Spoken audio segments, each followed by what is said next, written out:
রাজধানীর পঙ্গু হাসপাতালের বিছানাগুলোতে এভাবেই যন্ত্রণায় কাতরাচ্ছেন জুলাই বিপ্লবে আহত যোদ্ধারা, অথচ তাদের চিকিৎসার নেই কোনো অগ্রগতি। হাসপাতালে জুলাইয়ের এই নায়করাই হচ্ছেন অবহেলার শিকার, এমনকি নিয়মিত তাদের দেয়া হচ্ছে পচা বাসি খাবার।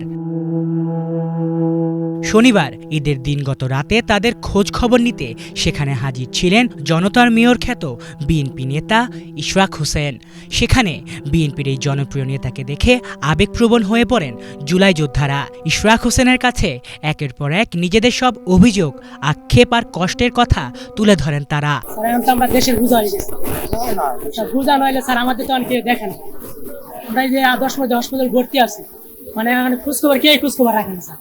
আমাদের সাথে যে পেশেন্ট থাকে বা আমার গার্জিয়ান থাকে ভাই, ওনারা খাওয়ান দেয় না ভাই, শুধু একটা বেডে একজনের খাওয়ান দেয় ভাই। 18 আগস্ট থেকে আমার রিলিজ দিয়ে দিচ্ছে, আমার কোনো ট্রিটমেন্ট নেই ভাই। হ্যাঁ, আমার হার্ট বিট হয়েছিল ভাই, দেখেন আমার হার্ট বিট হয়েছিল একটু। এই 9 মাসে আমাকে এই পর্যন্ত ভালো একটা উন্নত মানের চিকিৎসা দিতে পারে না। তা আমরা যদি উন্নত মানের চিকিৎসা হইতে আমাকে এই পর্যন্ত এখন হাসপাতাল তা লাগবে না। ওই সময় শরীর হাসিনে ক্ষমতা থাকতে বলছে, ওই সময় ডাক্তার বিভিন্ন উপদেষ্টা আছে বলছে 3 মাস লাগবে, সময় 4 মাস লাগবে। ধরেন শরীর হাসিনে যাওয়ার পর কইছে 6-7 মাসে এরা ভালো হয়ে যাবে। বিভিন্ন ধরনের সাংবাদিক আইছে, ঠিক আছে, জনগণটা দেখাইছে যে আমরা ভালো হয়ে যাবো, কিন্তু আজকে 11 মাস হয়ে গেছে, আর 5 বছরে ভালো হয় কিনা আমরা হাতে পারবো কিনা এটা সন্দেহ।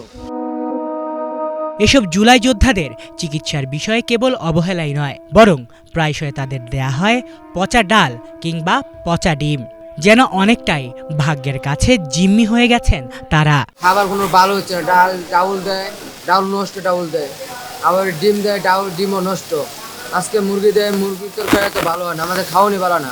আজকে এরকম খাওয়ান দিচ্ছে, কারে 2-3 দিন পরে আমাদেরকে বিষ দিয়ে মাইরা বলতে পারে। এই যে খাবারটা নিয়ে আসলো, মানে খাবারটা নষ্ট হওয়ার সঙ্গে সঙ্গে আপনারা জানার পর আপনারা খাবার নিয়ে আসছেন আমাদের জন্য, কিন্তু এরপরে আধা ঘন্টার ভিতরে কেমনে মার্কেট থেকে গরুর গোশত কিনে চেষ্টা করতেছে, আধা ঘন্টার ভিতরে কেমনে মার্কেট থেকে গরুর গোশত কিনে পাকাইয়া খাবারটা পরিবেশন করে।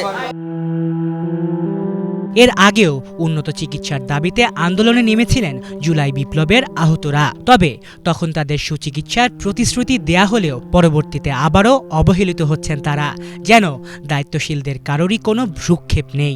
তবে এসব জুলাই যোদ্ধাদের উন্নত চিকিৎসার ব্যবস্থা না করা হলে পরবর্তীতে কঠোর আন্দোলনের হুঁশিয়ারি দিয়েছেন ইশরাক হোসেন। দ্রুততম সময়ে চিকিৎসার জন্য, উন্নত চিকিৎসার জন্য এদের স্বাভাবিক অবস্থায় ফিরিয়ে নেওয়ার জন্য যদি বিদেশে পাঠানো হয় বিদেশে পাঠান, অ্যাডভান্স কোনো ট্রিটমেন্টের প্রয়োজন হলে সেটির ব্যবস্থা করেন। কিন্তু এখানে তাদেরকে ঘোরানো হচ্ছে, ডাক্তাররা সময় দিতে পারছে না, বলছে সিট খালি নাই। একজন পেশেন্টকে বারে বারে ফেরত পাঠানো হচ্ছে, আবার নিয়ে এসে এক জায়গায় একাধিকবার সার্জারি করা হচ্ছে, মানে একটা বিভীষিকাময় অবস্থা। তো এই এখন আমাদেরকে বলতে হবে যে অতি দ্রুত আমরা এটা ফলো আপ করবো। আমাদের দলের কাছে গিয়ে আমি কথা বলবো দলের সাথে, যদি তাদের ব্যাপারে কোনো পদক্ষেপ না নেওয়া হয় তাহলে আমরা কিন্তু প্রয়োজন হইলে আমরা আন্দোলন করতে প্রস্তুত রয়েছি, এবং তাদের আন্দোলনের সাথে আমরা একাত্মতা ঘোষণা করে আমরাও সেই আন্দোলনে প্রয়োজন হলে যোগ দিব। দেখেন, এইসব আননেসেসারি আমাদেরকে উপভোগ করার বিষয় না।